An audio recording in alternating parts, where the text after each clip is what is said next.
Movie की starting में हम एक लड़की को देखते हैं जिसका नाम नीडी होता है। वो एक पागल खाने में होती है। अभी वहाँ पर हम देखते हैं कि पागल खाने की एक नर्स आती है और नीडी को खाने के लिए बोलती है, लेकिन नीडी उसको लात मारकर उस पर थूक देती है। तभी वहाँ पर दो सिक्योरिटी गार्ड आते हैं और नीडी को पकड़कर एक कोठरी में जाकर बंद कर देते हैं। वहाँ पर हम देखते हैं नीडी को बहुत ही ज्यादा बुरा लग रहा होता है और वो अपने मन में सोच रही होती है कि पहले के टाइम पे मैं एक नॉर्मल लड़की ही हुआ करती थी। इसके बाद में हम नीडी के अतीत में जाते हैं, जहाँ पर एक टाउन दिखाया जाता है। वहाँ पर हम एक बोर्ड देखते हैं। उस बोर्ड में लिखा हुआ था डेविल स्केटल। अब इस टाउन का नाम झरने की वजह से पड़ गया था। इस झरने का पानी एक गड्ढे में जाता था। इसके बाद में हम देखते हैं बहुत सारे साइंटिस्ट आते हैं और इस गड्ढे का पानी के बारे में पता करते हैं। अफसोस की बात ये होती है कि उस गड्ढे का पानी कोई भी पता नहीं लगा पाता। नेक्स्ट सीन में हम देखते हैं जेनिफर अपने कॉलेज में होती है। हम ये देखते हैं जेनिफर बहुत ही ज्यादा ब्यूटीफुल और कॉन्फिडेंट लड़की थी और देखते हैं कि नीडी उसके बिल्कुल अपोजिट थी और वो जेनिफर की बेस्ट फ्रेंड थी। अब एक रात हम देखते हैं कि जेनिफर अपनी फ्रेंड नीडी के साथ पार्टी में जाने के लिए बोलती है। इस पर नीडी बिल्कुल हाँ कर देती है। चिप को ये बात बिल्कुल भी पसंद नहीं आती है। कुछ ही देर बाद हम देखते हैं कि वो दोनों क्लब में आ जाते हैं और वो क्लब के अंदर कुछ लोगों से मिलती हैं। तभी देखते हैं जेनिफर की मुलाकात एक लड़के से होती है जो कि क्लब में सिंगिंग किया करता था और उसका नाम निकोलाई था। इसके बाद में जेनिफर उससे बात करने लगती है और ड्रिंक के लिए पूछने लगती है। निकोलाई ड्रिंक के लिए हाँ कर देता है। जेनिफर जैसे ही निकोलाई के लिए ड्रिंक लेने जाती है, तभी निकोलाई उसकी कुछ बात करने लगता है, जिस पर नीडी सुन लेती है और बहुत ज्यादा उसे गुस्सा आ रहा होता है। नीडी को ये बात बिल्कुल भी पसंद नहीं आती है। जाकर वो जेनिफर को सारी बातें बता देती है, लेकिन जेनिफर उसकी बातों का बिल्कुल भी यकीन नहीं करती है। जिसके बाद में जेनिफर निकोलाई का बैंड परफॉर्मेंस देखने के लिए चली जाती है। इसके बाद में हम देखते हैं अचानक से क्लब में आग लग जाती है और अपनी जान बचाने के लिए सब भागना शुरू कर देते हैं। जिसके बाद में हम देखते हैं नीडी और जेनिफर वॉशरूम के जरिए बाहर निकल आती हैं और देखते हैं कि क्लब पूरी तरह से आग में झुलस रहा है और लोग बहुत बुरी तरह से चिल्ला रहे हैं। इस आग में बहुत से लोग मारे जाते हैं। तभी वहाँ पर निकोलाई भी आ जाता है। इसके बाद में जेनिफर को साथ में चलने के लिए बोलता है, लेकिन नीडी इस बात से इनकार कर देती है और जेनिफर को रोकती है। लेकिन देखते हैं जेनिफर उसके साथ में जाने के लिए रेडी हो जाती है। अब जेनिफर निकोलाई के साथ जाने लगती है और नीडी को बिल्कुल ये बात पसंद नहीं आती है। उसके बाद में हम देखते हैं नीडी चिक को फोन करती है और वो सारी बातें उसे बताती है। नीडी बहुत ज्यादा घबराई थी क्योंकि उसे शक हो रहा था उसके साथ कुछ गलत ना हो जाए। अभी अचानक से उसके दरवाजे पर बेल दबाता है। जिसके बाद में नीडी दरवाजे पर जाती है, लेकिन वहाँ पर कोई भी उसे नहीं मिलता है। दरवाजा बंद करके वो ऊपर की तरफ जाने लगती है, लेकिन अचानक से देखती है कि नीचे से आवाज आने लगती है। वो जैसे ही देखने जाती है तो उसके पीछे जेनिफर खड़ी होती है और वो उसे देखकर बहुत ही ज्यादा घबरा जाती है, क्योंकि जेनिफर बहुत ही ज्यादा ब्लड में सनी हुई थी। जेनिफर यहाँ पर नीडी को बहुत ही बुरी तरीके की स्माइल देती है और बहुत ज्यादा स्ट्रेंज लग रहा होता है। उसके बाद में हम देखते हैं जेनिफर फ्रिज के पास जाती है और उसमें से कच्चा मांस निकाल कर खाने लगती है, जिसके बाद में जानवरों की आवाज में चिल्लाने लगती है। उसके बाद में जेनिफर अपने मुंह से ब्लैक कलर की कुछ चीज निकालती है, वहाँ से चली जाती है। नेक्स्ट डे मॉर्निंग में हम देखते हैं नीडी जेनिफर के बारे में ही सोच रही थी। तभी हम देखते हैं वहाँ पर जेनिफर आती है जो कि पूरी तरह से नॉर्मल थी। जिसके बाद में नीडी रात में हुए हादसे के बारे में जेनिफर से पूछती है कि तभी क्लास में प्रोफेसर आ जाते हैं और पिछली रात मरे हुए लोगों के बारे में पूछते हैं। ये सब सुनकर जेनिफर वहाँ पर बहुत तेज तेज से हंसने लगती है। वहीं पर नीडी को ये बात बहुत ही ज्यादा अजीब लग रही होती है। नीडी जेनिफर के हरकतों के बारे में चिप को बताती है। नेक्स्ट सीन में हम देखते हैं फुटबॉल का कैप्टन प्लेग्राउंड में खड़ा हुआ था, क्योंकि वो अपने दोस्तों की मौत से बहुत ज्यादा दुखी हो गया था। अभी वहाँ पर जेनिफर आती है और अपनी बातों में फंसाकर उस लड़के को जंगल में ले जाती है। जिसके बाद में हम देखते हैं जेनिफर जॉरस को किस करने लगती है और तभी वहाँ पर सारे जानवर आकर देखने लगते हैं। इसके बाद में जॉरस को बहुत ही अजीब लग रहा था। उसके बाद में हम देखते हैं जेनिफर का मुंह जानवर की तरह खुल गया था और वो जॉरस पर अटैक कर देती है। जिसके बाद में जॉरस की आवाज सुनते ही वहाँ पर प्रोफेसर आ जाते हैं और वहाँ पर देखते हैं जॉरस की डेड बॉडी पड़ी हुई थी। उसे देखकर बहुत ज्यादा घबरा जाते हैं। इसके बाद में वो पुलिस को इन्फॉर्म करते हैं। उसी रात में हम देखते हैं नीडी और जेनिफर फोन पर बात कर रहे होते हैं, जिस पर नीडी जेनिफर से कहती है कि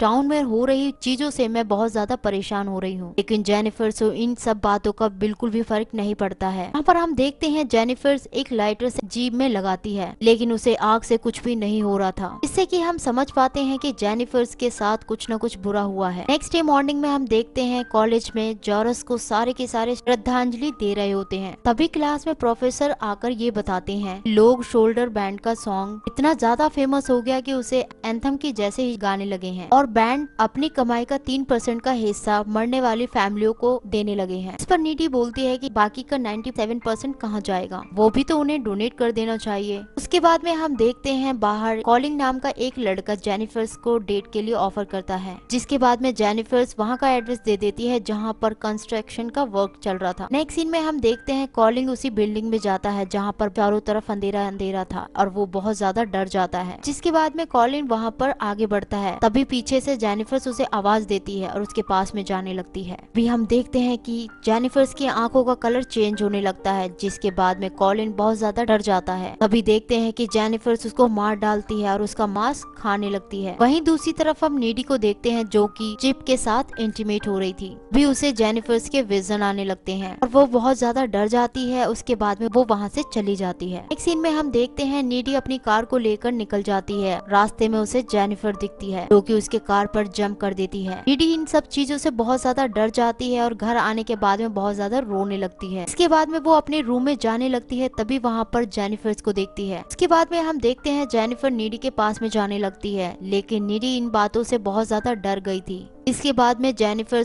उस रात के हादसे के बारे में नीडी को बताने लगती है जिस रात क्लब में आग लगी थी। तो यहाँ पर पता चलता है कि असल में उस रात निकोलाई और बैंड उसे झरने के पास में लेकर गए थे, जहाँ पर वो अपने सक्सेस और फेम के लिए जेनिफर को मारने वाले थे और उसकी बलि शैतान को देने वाले थे। यहाँ पर निकोलाई जेनिफर से पूछता है क्या तुम वर्जिन हो। इस पर जेनिफर बहुत डरते हुए बोल देती कि हाँ मैं वर्जिन हूँ। इसके बाद में हम देखते हैं निकोलाई चाकू से स्टैब करके जेनिफर को मार डालता है और अपना रिचुअल कंप्लीट कर देता है, पर जेनिफर वर्जिन ना होने की वजह से वहाँ पर जिंदा हो जाती है। और अब देखते हैं कि डेविल ने उसकी बॉडी पर कब्जा कर लिया था और अब उसके अंदर एविल पावर्स भी आ चुकी थी। अब असल में निकोलाई का ये रिचुअल पूरा तो हो चुका था, जिसकी वजह से कामयाबी और शोहरत उनके पैर चूमने लगी थी, लेकिन रिचुअल्स में एक ही गलती हो गई थी, यानी कि जेनिफर वर्जिन नहीं थी। उसके मरने के बजाय उसमें एविल पावर्स आ चुकी थी। शुरुआत में जेनिफर नीडी के घर आई थी, तब वो कच्चा मांस खा रही थी, लेकिन असल में तो नीडी को ही मारने के लिए आई थी। लेकिन उसने नीडी को नहीं मारा था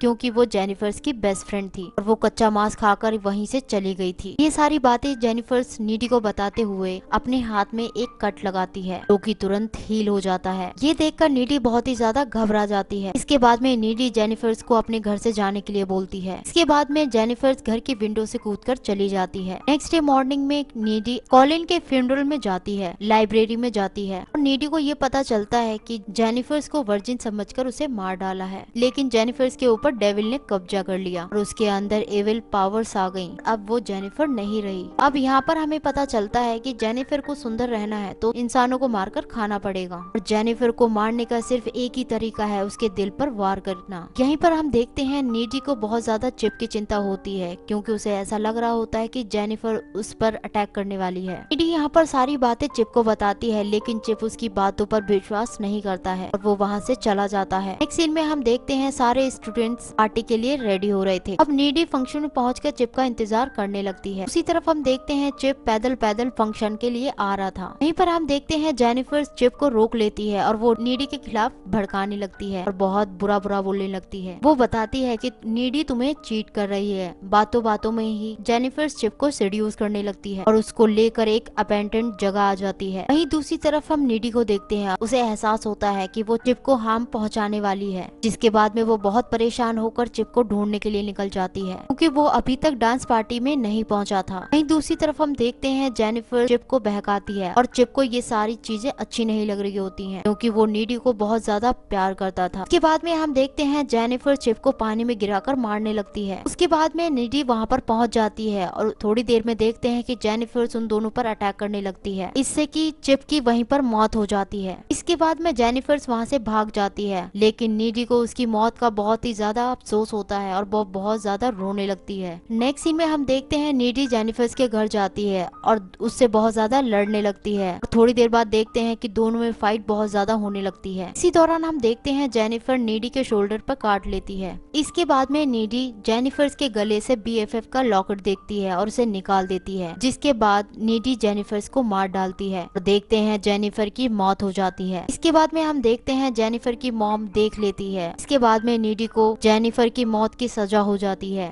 देखते हैं मूवी प्रेजेंट टाइम में आती है और हम ये देखते हैं नीडी को लड़ाई के दौरान नीडी के हाथ में बाइट कर लिया था, जिस वजह से जेनिफर की पावर्स नीडी में आ जाती है और देखते हैं नीडी अपनी पावर्स को इस्तेमाल करते हुए पागल खाने से भाग जाती है और झरने के पास में पहुंच जाती है। वहाँ पर एक चाकू मिलता है। इस चाकू से निकोलाई ने जेनिफर को मारा था। हमें वही वेंट दिखाया जाता है जो कि बहुत ही अमीर और फेमस हो गया है। कि नेक्स्ट सीन में हम देखते हैं उन सबको किसी ने मार डाला है। आखिरी सीन सीसीटीवी का सीन होता है जहाँ पर ये दिखाया जाता है कि नीडी ने ही सबको मार डाला है, क्योंकि उन्हीं की वजह से नीडी की बेस्ट फ्रेंड और उसका बॉयफ्रेंड उनकी वजह से ही मारा गया है और नीडी की लाइफ पूरी तरह से बदल गई। इसी के साथ में ये मूवी यहीं पर एंड होती है। Thank you for watching.